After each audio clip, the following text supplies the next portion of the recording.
Today we're upgrading our PC and setting up a new solid-state drive from Vansuny. It comes with the user manual and the solid-state drive. The cables aren't included, so you'll need that and a PC. I plugged it into the computer and powered it on. Then I went to disk management and set it up. It says it can transfer around 400 to 500 megabytes a second, so I wanted to test that and transferred a 100 gig game from my M.2 drive to the solid-state drive. It did fluctuate a bit, but that'll happen depending on the speed of your other drives and overall PC performance. In the end, it took about 4 minutes to transfer the game. Not bad. I then transferred the same game from my M.2 to my main work hard drive, and it took 5 times longer to transfer. So the solid-state drive is definitely a big upgrade, and I'm quite impressed.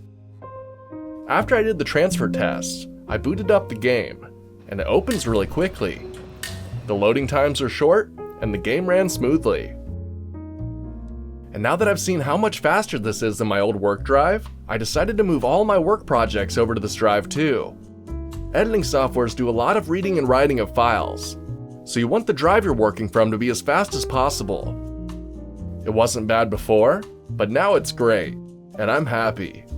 So if you're stuck with old hard drives as well, this solid-state drive from Vansuny might just be for you. If you'd like to get one too, you can find it on their website or Amazon for just $109. Pretty good deal in my opinion. Till next time, I'm off to go edit this video. See ya.